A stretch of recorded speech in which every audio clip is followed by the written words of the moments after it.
Welcome to the deep dive.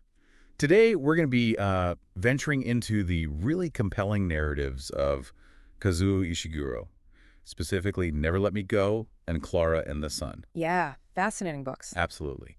And we'll be using a few different perspectives to guide us. There's a thoughtful blog post by Sarah Stone, a really quite lively Reddit discussion about the ending of Klara and the Sun. Oh yeah, that ending got people talking. It really did. And also an insightful scholarly article looking at posthumanism in Klara and the Sun. So our mission really is to unpack the unique ways these narrators see their worlds. And what's immediately striking, I think, is the nature of these narrators, Kathy and Klara. They're not unreliable in that sort of classic self-deceiving way, are they? No, not quite. Sarah Stone makes this great point that they're actually navigating realities where important information is deliberately kept from them. Right. So it creates this kind of puzzle for the reader. You have to piece things together alongside them. Exactly. It's a very active reading experience. And it's not just about hidden info either. That Reddit discussion, wow, it really highlighted the strong emotions, often quite conflicting feelings, that Klara and the Sun's ending brought up. Sadness for some, a kind of peace for others. It landed very differently depending on the reader. Definitely. And then there's the academic view from the International Premier Journal of Languages and Literature. Right. They bring in this posthumanist angle, looking at identity, consciousness, and, those increasingly blurry lines between humans and AI in Klara and the Sun. Okay, so let's start there with the narrators themselves. Stone uses this phrase, beguiling, perplexing mixture of innocence and craftiness, to describe Cassie and Klara. Why is that mix so key here? Well, it's really spot on, I think. Both Kathy and Klara, they're operating in worlds that are fundamentally strange or opaque, partly because of the sci-fi elements Ishiguro uses, and partly because people just aren't telling them everything. So they have this surface innocence, this naivete maybe, because their understanding is limited. But underneath that, they're incredibly observant. They're actively trying to figure things out, find patterns, make sense of it all. That's a really important difference, isn't it, compared to, say, Stevens in The Remains of the Day. He's actively, maybe subconsciously, ignoring things to protect his own view of the world. Exactly. Stevens is self-deception. Kathy and Klara, though, they're genuinely trying to solve the mysteries they face, even with the limited tools they have. So their reliability isn't about knowing everything. No, not at all. It's about their honesty, their earnest attempt to understand what they do see. And we, as readers, we kind of experience the world through that very focused but incomplete lens. It's very effective. I keep thinking about that scene, the one in Never Let Me Go, young Kathy dancing alone, holding a pillow like a baby, listening to that song. Never Let Me Go, yeah. And then Madame sees her from the doorway, and she's just crying. It's such a disturbing image. Kathy sees the tears, the distress, but she doesn't get the full picture. And that's Stone's point precisely. Kathy's perception of the distress is spot on. She knows something is deeply wrong or sad, but she lacks the context, the why. Stone says she perceives the world acutely without having an explanation for what she perceives. It's unreliability born from ignorance, not delusion. Exactly.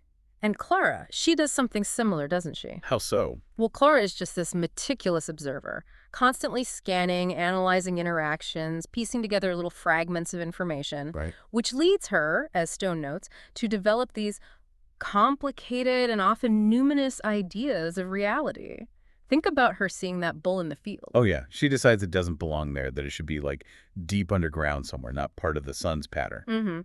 Now, her interpretation might seem odd to us, but Stone highlights Klara's extraordinary capacity to perceive emotional undercurrents, even if she can't fully name them or understand their source.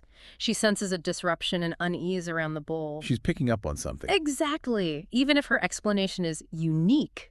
Okay, and this leads us into some really deep territory. Both novels are grappling with these huge questions about, what makes us human? Ishiguro himself asked, what happens to things like love and the human soul when our ideas about being individuals are changing? That's really the core, isn't it? Exploring the essence of humanity, love, soul, sacrifice, and crucially, who gets to possess these qualities? Is it just biological humans? And what happens when sacrifices are made but maybe not even understood or valued by the ones they're for? Both novels really dig into that. Stone also mentions seeing a kind of shift in Ishiguro's writing. More kindness and complexity in Klara compared to earlier work. Maybe a deeper, more nuanced take on human nature. Yeah, she suggests that. And she has this interesting idea about adulthood, too.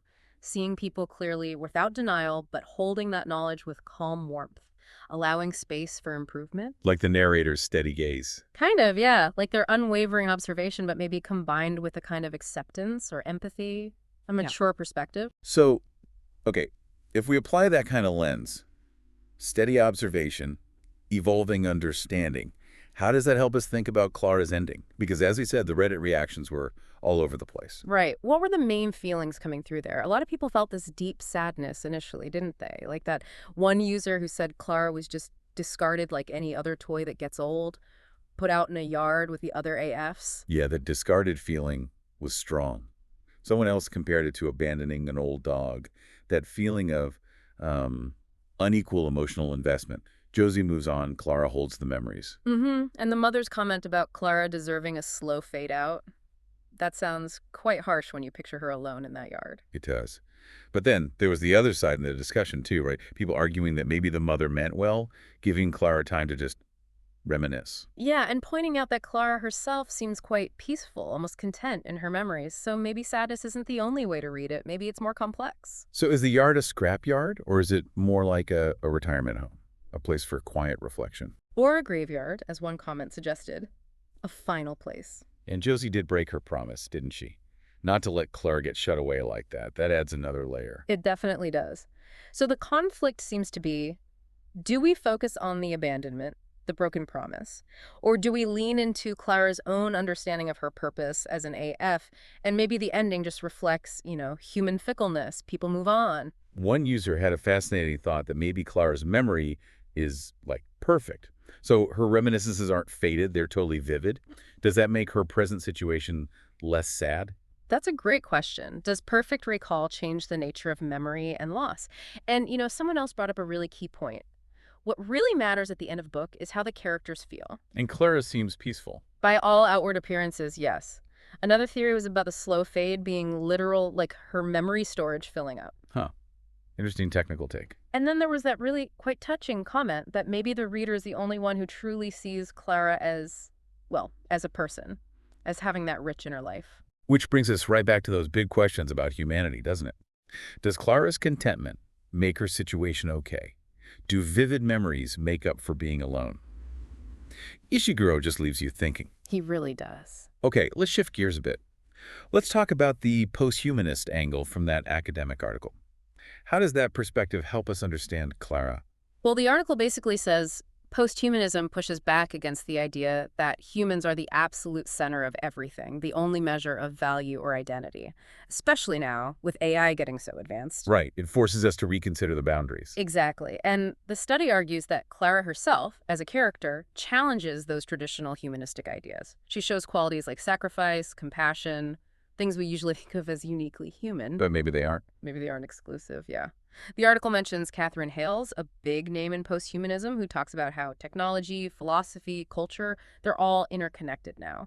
Okay, so this idea of posthuman identity being fluid, constantly shaped by interactions. Yeah. How does Klara fit that?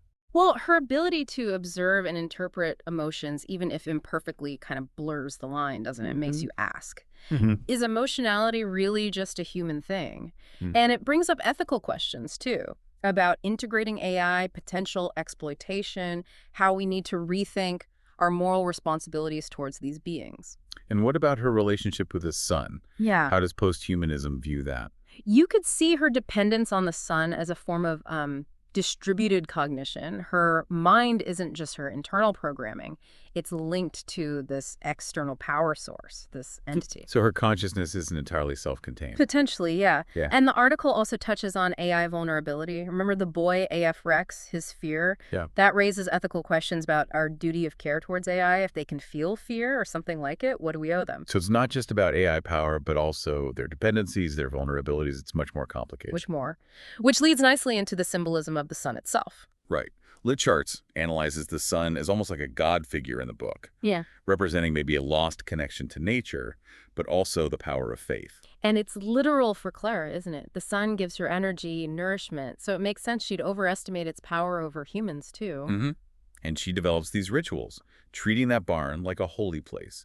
It really shows her faith in something bigger than herself. And then Josie gets better, seemingly. On a sunny morning after Klara makes her big plea to the sun, it reinforces that theme of faith, maybe agency, maybe just But the coincidence. contrast is key, right? Clara's intense connection versus the humans, who seem pretty indifferent to the sun. Exactly. Litcharts points that out. It highlights the sort of detachment from the natural world in the human characters. So wrapping this up then, we've looked at Kathy and Clara's unique ways of seeing, the deep themes of humanity and soul, the really varied reactions to Clara's ending, and these big post-humanist questions about identity and technology. Yeah, and Ishiguro's work, seen through all these different lenses, Stone's blog, the Reddit discussion, the academic article, it really pushes us, doesn't it, to think hard about what being human means now in a world increasingly shared with AI. Absolutely. Okay, so here's the final thought, something for you to maybe mull over. Thinking about Clara, sitting peacefully in that yard, contemplating her memories, does the value of a life lie in how long it lasts or what it achieves outwardly? Or could it be more about the richness of the inner life, the memories, regardless of how others see it? That's a good one to end on. Something to think about as you process all this.